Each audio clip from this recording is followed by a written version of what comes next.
안녕하십니까. 사주 알아맞히기 10번째 시간입니다. 이 전주에 내드린 문제 또 여러분께서 많이들 관심 가지고 열심히 풀어주셨고 의견들도 댓글로 많이 올려주셨더라고요. 여러분의 관심에 또 여러분에게 조금이라도 도움되기 위해서 더 많은 문제, 더 좋은 문제 준비해서 드리겠습니다. 자, 그러면 먼저 이 전주 문제를 먼저 풀어드리고 이번 주도 문제 드리도록 하겠습니다. 자, 이번 주 문제부터 풀겠습니다. 자, 이 사주죠. 이 전주에 내드렸던 문제. 모 대학 식품영양학과 교수 사주죠. 이 사주가 교수가 될 수 있는 사주 속의 요건은 무엇일까요? 라는 게 이 전주의 문제였습니다. 자, 그러면 이 문제를 풀기 위해서는 사주의 형국을 파악해야 되겠죠. 정유년, 경술월, 무인일, 병진시입니다. 자, 여러분 사주를 풀기 위해서는 사주 강약, 그 다음에 사주 형국을 파악을 해야 사주가 풀리죠.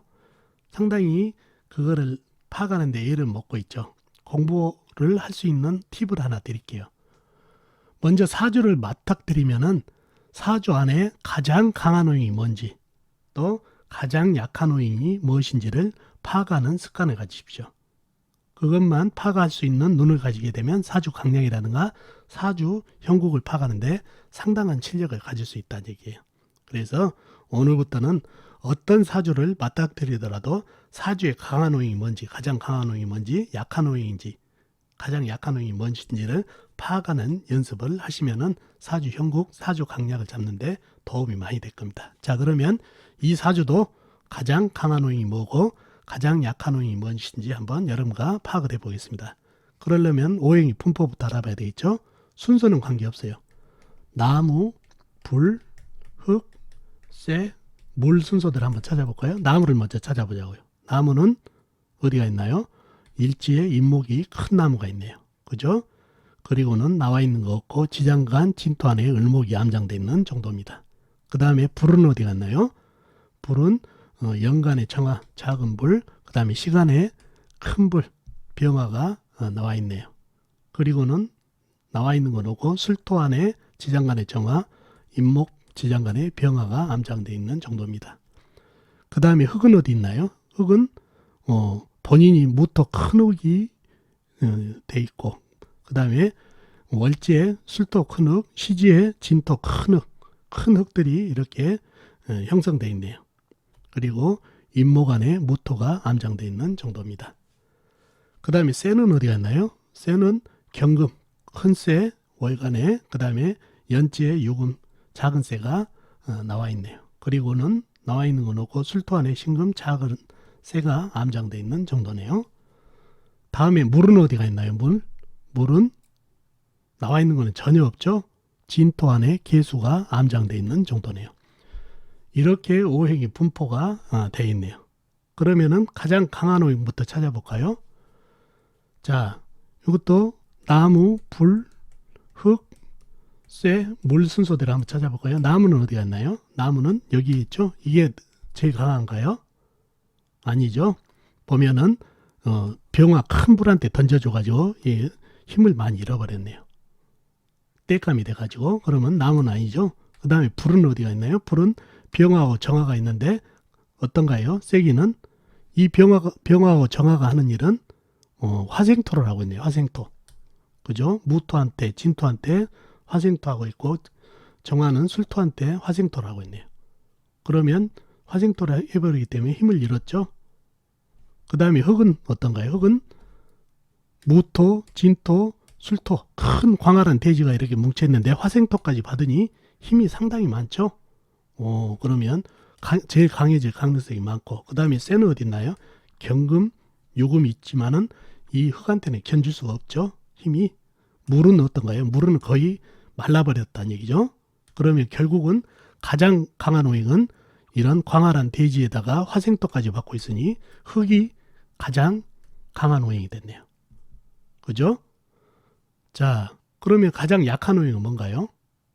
그죠? 물이 되겠죠. 물. 진토 안에 개수가 거의 말라버릴 지경이다는 얘기죠. 물이 이렇게 말라버리면 상당히 사주가 건조한 사주죠. 자, 가장 강한 오행이 뭔가요?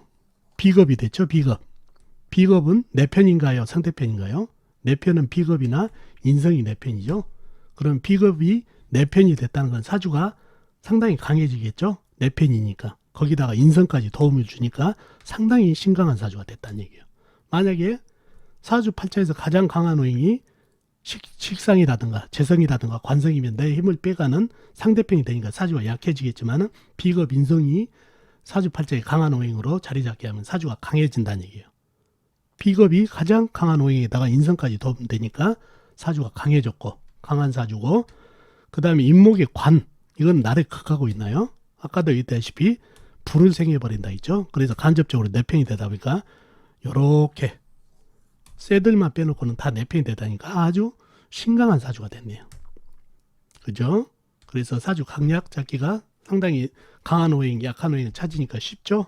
이렇게 가장 강한 오행이 뭔지, 약한 오행인지를 찾게 되면 사주 형국과 강약을 파악하기가 좋습니다. 자, 강한 사주에 이 용신이 큰 쇠가 설을 잘해주고 있네요. 용신이죠. 아주 기가 막히게 많이 먹었으면 배불러 죽겠는데 소화까지 시켜주는 경금이 있으니 이 용신으로서 상당히 도움이 되고 있고, 그 다음에 운에서는 물을 받으면 상당히 좋겠네요. 그러면 토생금, 금생수, 수생목, 목생화로 이어지는 유통도 되고요. 이러한 사주가 됐습니다. 자, 첫 번째, 이 사주가 교수가 될 수 있는 사주수의 요건 중에서 관이 어떻게 움직이나요? 먼저 관을 움직임보다도 교수가 될 수 있는 요건 중에서 첫 번째가, 교수가 되려면 학문이 돼야 되겠죠. 학문성을 찾아야 된다는 얘기예요. 자, 그러면은 학문을 잘하려면은 사주가 약한 것보다 강한 게 유리하다고 그랬죠.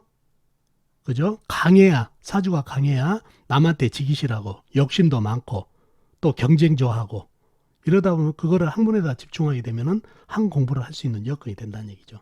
그래서 이 사주가 강사주기 때문에 학문을 할 수 있는 유리한 조건을 가지고 있고, 또 인성이 있죠. 인성이라는 게 공부성이죠. 정화, 병화라는 인성이 갖추고 있어서 또 공부에 도움이 되고, 또 힌트 중에서 나왔죠. 이 사주의 관이 어떻게 움직이나요? 관이 뭔가요? 인목이죠.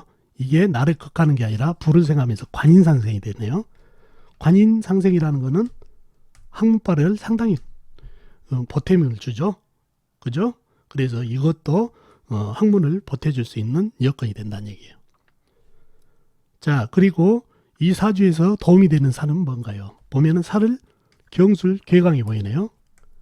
괴강살은 사주에 파워를 붙여주면서 또 괴강 격이 되죠. 또 이거는 총명함을 준다는 얘기예요. 총명함. 그러니 이 총명함 때문에, 그리고 용신을 위에다가 달고 있는 그런 괴강이다 보니까 나한테 도움이 되는 살이 된다는 얘기예요. 총명함. 그래서 이것도 학문에 도움이 되고, 그 다음에 사주에 술토, 진토가 화개살이라는 얘기죠. 화개살. 그러면 천간에 있는 무토, 이것도 흙이니까 화개살이 돼요. 화개살은 총명함 역시 얘기 쪽 감성이 뛰어났다. 이것도 학문에 도움을 주고 있네요. 그래서 도움이 되는 살은 화개살, 괴강살이 되겠네요. 그 다음에 이 사주에 식신상관, 식상이 좋은 작용을 하나요? 좋은 작용하죠. 이 강한 사주에 설을 개운하게 해주는 아주 용신급이다 보니까 훌륭한 존재가 되다 보니까 식상이 아주 좋은 작용을 하고 있죠. 그 다음에 식품영양과라는 과목을 잘 선택했나요? 잘 선택했죠. 식상이라는 건 식상이 용신인데 이게 의식주죠. 의식주. 입고 먹고 자고. 그러니 식품영양과는 먹는 거하고 연관되니까 선택을 잘했다는 얘기예요. 그래서 이러한 여건 때문에 교수에다가 식품영양과라는 과목도 잘 선택했던 그런 사주가 되겠습니다. 정리하자면은 강한 사주들이 약한 사주보다는 한 공부를 할 수 있는 더 유리함을 가지고 있다. 그 다음에 인성 발달, 또 관인상생, 그 다음에 경술이라는 괴강살이 나한테 보탬을 주고 총명함을 주고, 화개살 역시 도움을 주고 있고 총명함으로, 그죠? 그 다음에 사주 흐름도 괜찮죠. 목생화, 화생토, 토생금, 금생수로 수는 없고 토생금으로 이렇게 이어지는 그런 흐름도 괜찮고, 그 다음에 식상이 아름다움, 이런 것까지 가미를 해서 이분이 학문을 할 수 있어서 교수까지 갔고, 그 다음에 교수 과목 중에서 식상이 용신이라 식품영양학과라는 종목도 아주 잘 맞는 그런 사주팔자가 됐습니다. 자, 어떻습니까 여러분? 오늘 사주풀이 도움이 되셨나요? 도움이 되셨으면 좋겠습니다. 그럼 이번 주 사주풀이는 이것으로 하고 다음 주 문제를 내드리도록 하겠습니다. 자, 그러면 다음 주 문제 드리도록 하겠습니다. 자, 이 사주가 이번 주에 여러분께 내드리는 문제가 되겠습니다. 무인년, 개해월, 임신일, 정미시에 태어나신 분이거든요. 다시 한번요. 무인년, 개해월, 임신일, 정미시에 태어나신 분. 사주를 잘 적어 놓으시고요. 문제는요. 이겁니다. 이 사주는 유학을 가서 공부를 하면 도움이 될까요? 라는 게 이번 주 문제가 되겠습니다. 힌트는요. 이 사주의 역마살은 어떤 작용을 할까요? 라는 게 힌트가 되겠습니다. 1번 힌트는 일지의 신금 역마는 일간에게 어떤 작용을 할까요? 또 월지의 해수 역마 기운은 또 어떤 작용을 할까요? 또 세 번째 연지의 인목 역마 기운 또한 어떤 작용을 할까요? 라는 게 힌트가 되겠습니다. 그래서 이러한 힌트를 잘 생각하고 또 역마 기운이 어떤 작용을 할지를 잘 생각해서 이 사주는 유학 가서 공부를 하면 도움이 될지 안 될지 한번 여러분 힘으로 풀어보시면 되겠네요. 아셨죠? 자, 정답은 다음 주 월요일 방송에서 풀어드리겠습니다. 그럼 다음 주 월요일 날 뵙도록 하겠습니다. 안녕히 계세요.